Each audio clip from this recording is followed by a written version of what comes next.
თეონა რომ მითხრათ, ესე იგი, რამდენადაც ჩვენთვის ცნობილი გახდა, თქვენ იყავით 7 თვეზე ცოტა მეტი ხნის ორსული, როცა მოხდა თქვენი გათავისუფლება სამსახურიდან, ხომ? დიახ, მე ოფიციალურად გავიგე რომ ვარ უკვე გათავისუფლებული, თუმცა ბრძანება ჩემამდე არ მოსულა. რატომ მოხდა თქვენი გათავისუფლება? რამდენადაც ვიცი თქვენ თავად დაწერეთ განცხადება სამსახურიდან წასვლის თავობაზე? დიახ, მე პირადად დავწერე განცხადება, მაგრამ ტექსტსაც თუ გაეცნობით, არ ვიცი, თუ გამოითხოვთ გამგეობა. ჩვენ ამას გამოვითხოვთ დღესვე ყველაფერს დოკუმენტაციას. მე ტექსტში მითითებული მაქვს, რომ ვარ 7 თვის ორსული და ვითხოვდი დეკრეტულში, ვითხოვდი არ დამიწერია, მართალი რომ გითხრათ, მინდოდა უფრო ისეთი ტექსტი დამეწერა, რომ თქვენი სიტყვიერი დავალების საფუძველზე ვწერ ამ განცხადებას, მაგრამ იმდენად დაძაბული ვიყავი მე იმ დღეებში და იმდენად შეშინებული, რომ აი ეს ტექსტიც კი ვერ გავბედე, რომ ესე მიმემართა. მაგრამ ეს იყო ზეწოლა და ეს იყო დავალება პირადად გამგებლისგან და გუბერნატორისგან, რომ მე დამეწერა განცხადება. სხვა შემთხვევაში ხა სულელი უნდა იყო ადამიანი, რომელსაც 7 თვისზე მეტი ხნის ორსული ხარ და უკვე დეკრეტული შვებულება გეკუთვნის, მით უმეტეს დეკრეტული საავადმყოფო ფურცელი უკვე მიტანილი მქონდა გამგეობაში 2 თებერვალს არის გახსნილი და ველოდებოდი დეკრეტში გასვლას. ანუ 183 დღე ვისარგებლებდი ორსულობის და მშობიარობის გამო დეკრეტულის შვებულებით, ხოლო შემდეგ დაბადების მოწმობის წარდგენას ვაპირებდი და მინდოდა მესარგებლა ბავშვის მოვლის გამო, ანუ სრულად 730 დღე, თუ სწორად მახსოვს, მაგრამ იმდენად მაიძულებდნენ, რომ განცხადება დამეწერა, რომ იძულებული გავხდი. ვინ გაიძულებდათ კონკრეტულად და რატომ? ყველაფერი ესე დაიწყო, მე ჩაჩავაში ვიყავი რეგისტრირებული, აღრიცხვაზე ვიდექი და დეკრეტულის ფურცელი რომ წამომეღო ჩაჩავადან, უნდა მიმეტანა სამსახურიდან ცნობა, რომ ნამდვილად დასაქმებული ვარ. ეს ცნობა მე დავწერე განცხადება გამგეობაში და მოვითხოვე, რომ მომეცით ცნობა, რომ ნამდვილად მუშაობ, მაგრამ გამგებელმა ტელეფონზე მითხრა, რომ მე ამ ცნობას ვერ მივიღებდი სამწუხაროდ. მე უთხარი, განა ისეთი რა გვაქვს მეთქი უნდა ვილაპარაკოთ მე და შენ და ისეთი რა გვაქვს სალაპარაკო, რომ ეს ცნობა მეჩქარება, მეთქი ჩემი ჯანმრთელობა არ მიწყობს ხელს, რომ კიდევ ვიარო სამსახურში მეთქი და იქნებ მომცეთ ეს ცნობა და მერე ვისაუბროთ. მან მითხრა, რომ წუხს, მაგრამ ვერ მივიღებ ამ განცხადებას, ანუ ამ რა ქვია, ცნობას. მე ვკითხე, ერთადერთი მიზეზი, რის გამოც ესეთი ცნობა შეიძლება დაწესებულებამ არ გასცეს, ის არის, რომ დასაქმებული შეიძლება არ ვიყო და ხომ ისევ მუშაობ მეთქი და კი, რა თქმა უნდა, მუშაობო. ანუ იმ დღისით არაფერი და მეორე დღეს, რამდენჯერმე მესიჯიც მაქვს მიწერილი, რამდენჯერ პირადად დაურეკე, რომ იქნებ მოახერხოთ და დამელაპარაკოთ, რატომ არ მაძლევთ ცნობას, მაგრამ ვერაფრით ვერ შედგა ჩვენი შეხვედრა და საღამოს ჩემმა მეუღლემ დაინახა გამგეობასთან, მანქანა იდგა გამგებლის, უკვე სამუშაო საათები დამთავრებული იყო და დამირეკა, რომ მოდი თეონა, ეხლა ავიდეთ გამგეობაში და მართლაც მივედით და გამგებელი გამოვიდა და გარეთ, ანუ კაბინეტში არ შევსულოთ, ჩემ მეუღლეს დაელაპარაკა, რომ უნდა დავწერო განცხადება იმის გამო, რომ კონკურსის მიმდინარეობისას, კონკურსი რომ ტარდებოდა გამგეობაში, მე ვიყავი საკონკურსო საატესტაციო კომისიის წევრი. ერთ-ერთი კომისიის წევრთან დავაფიქსირე ჩემი აზრი, რომ ეს ყველაფერი არის სიცრუე და ისედაც იციან, ვინ უნდა გაიყვანონ და ტყუილა ატარებენ ამ კონკურსს. აი ეს სიტყვები, როგორც თვითონ თქვა გამგებელმა, ეს სიტყვები არის გუბერნატორის ყურამდე მისული და ძალიან გაბრაზებული არის. ეს იმას ნიშნავს, რომ ამ სიტყვებს რომ იძახი, ესე იგი ჩვენი გუნდის წევრი არ ხარ და უნდა დაწერო განცხადება. მაგრამ მე აქვე დავძენ, რომ ჩემი გათავისუფლების ანუ აი ამ რეჟიმში მუშაობა კარგახანი მიდიოდა ჩემი, იმიტომ რომ რაღაც მიზეზს ეძებდნენ და საბაბს და ცდილობდნენ, რომ რაღაცა ხელჩასაჭიდი ეპოვათ. სამართლებრივი ვერაფერი მიპოვეს, ის გამოც დაწერდნენ, მით უმეტეს ორსული ვიყავი და ერთადერთი ის დარჩა, რომ მაიძულებდნენ დამეწერა განცხადება. როგორც თვითონ ამბობდა, ანუ მანამდე გქონდა საუბარი ჩვენ ისეთი დაძაბული, რომ თვითონ თვლიდა, რომ მე ვიყავი ისეთ გუნდში, რომელიც ჩვენს გამგებელს საბოტაჟს უწყობს, მაგრამ არანაირ გუნდში არ ვიყავი, დავდიოდი სამსახურში, ბოლომდე ვედექი გვერდში, ეხლა ამხელა მუცლით ვარ, მაგრამ თავიდან უფრო საფრთხილო არის და უფრო მოსაფრთხილებელია ორსულის ჯანმრთელობა და ღამის 11 საათამდე ვიყავი ხოლმე ივლისი-აგვისტოს თვეები, ბოლომდე ვეხმარებოდი ყველაფერში, მოუწესრიგე დოკუმენტაცია, ახალი კადრები მიიღო და ბოლომდე ვეძები გვერდში და რატო თვლიდა რომ მე არ ვიყავი მაგის გუნდში ან რას ნიშნავს ეს გუნდებში ყოფნა, ეგეც არ მესმის, იმიტომ რომ მე სახლში ბავშვს ვვლიდი და სამსახურში ჩემს საქმეს ვაკეთებდი. და ვიცი რომ თქვენ რაღაც გზები გამონახეთ, რომ რადგან გუბერნატორი იყო ჩაართული ამ თქვენ რომ დაგეწერათ განცხადება ამ პროცესში, ადასტურებთ ხომ ამას? კი, ვადასტურებ. ხო და აი მე როგორც ვიცი გუბერნატორთან შეხვედრა შეძელით. როგორც ხდება ხოლმე საქართველოში და ვცდილობთ ხოლმე ვიღაც ცოტა ავტორიტეტული ხალხის ჩარევას, მეც ვისაც ვიცნობდი და რაც შემეძლო, ყველა შევაწუხე და უთხარი რომ იქნებ ვინმე მიაწვდინოს ხმა გუბერნატორამდე რომ ცნობა მომცენ, იმიტომ რომ ეს ცნობა ნამდვილად მეკუთვნის.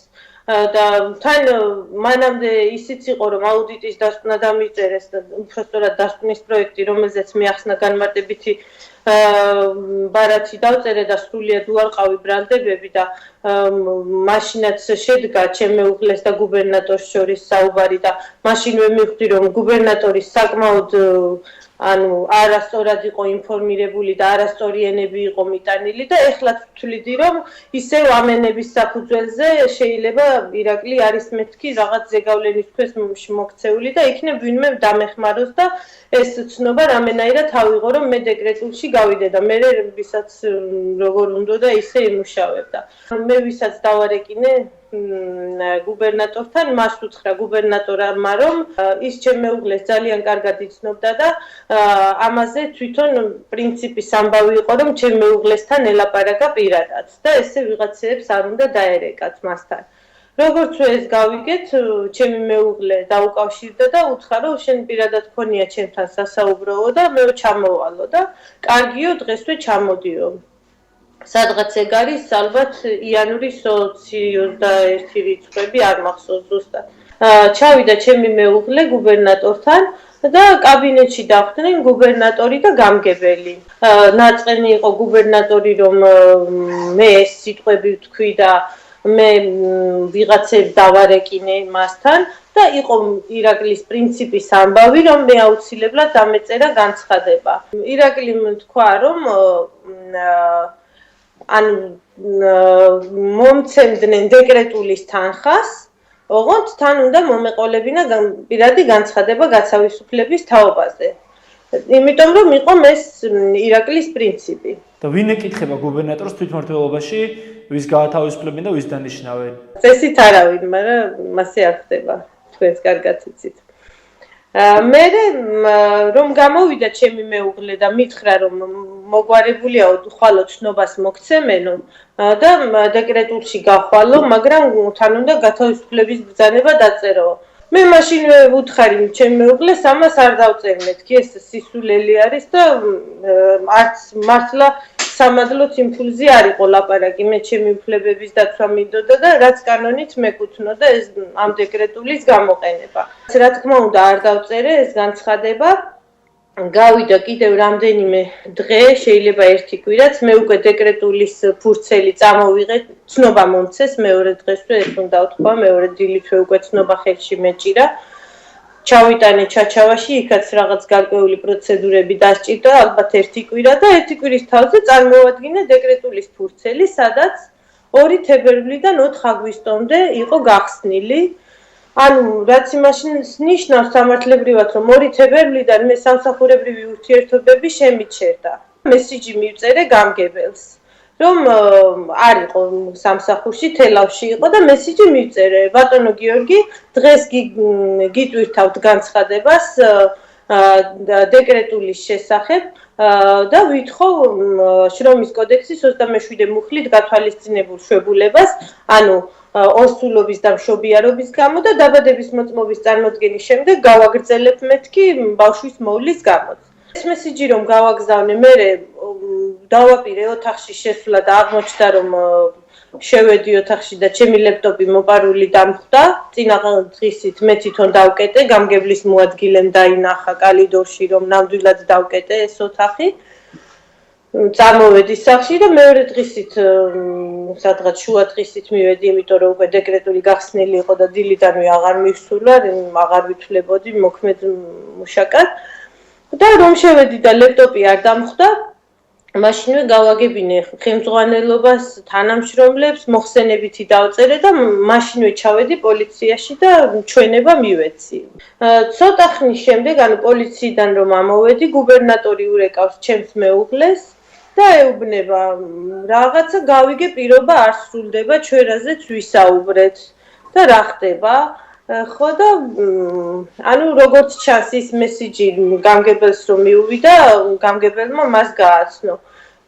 და თომ უთხრა ჩემმა მეუღლემ რა პირობას ამბობო და განცხადებაო დაუწერიაო შენ მეუღლესო დეკრეტულის მოთხოვნაზეო და ანუ 2 წლის ვადითო და მე დათოს ვანიშნე რომ ჯერ დაწერილი არ ამქონდა, უბრალოდ მესიჯი მაქვს გაგზავნილი, ჯერ არ ამიტვირთია მეთქი და იმიტომ რომ ლეპტოპი რო არ დამხვდა, აღარც გამხსენები არა უნდა გამეკეთებინა, გავნერვიულდი. და ჩემმა მეუღლემ უთხრა რომ ჯერ ასეთი განცხადება არაფერი არ არის დაწერილიო და არასწორ ინფორმაციას ფლობთო. ხო და კარგიო, იმედი მაქვს რომ პირობა შესრულდებაო და კარგიო, ჩემი მეუღლეც დაეთანხმა. მე იმ საღამოს პოლიციამ დამიბარა ისევ ჩავედი, ძაღლი მოიყვანეს, ნუ დაიწყო ჩვეულებრივი გამოძიება, 11 საათამდე სამსახურში ვიყავი. და პოლიციაში და იმ საღამეს ამ ნერვიულობის ფონზე გავხდი ცუდად. სასწრაფო გამოიძახეს ჩემებმა უფრო სწორად მეგონება დავკარგე. და გონენზე რომ მოვედი, იმდენად დასტრესილი ვიყავი მთელი ამ დღეების ნანერვიულები, რომ მივხვდი რომ ეს ჩემი სამსახურთან ბრძოლა და ჭიდაობა შეიძლებოდა დამჯდომოდა ჩემი ბავშვის სიცოცხლის ფასად და ძალიან შემეშინდა და დათოს უთხარი რომ ხვალ უწერ მეთქი განცხადებას, აღარაფრის თავი აღარ მაქვს მეთქი და всё უნდა შევეშვა ყველას მეთქი.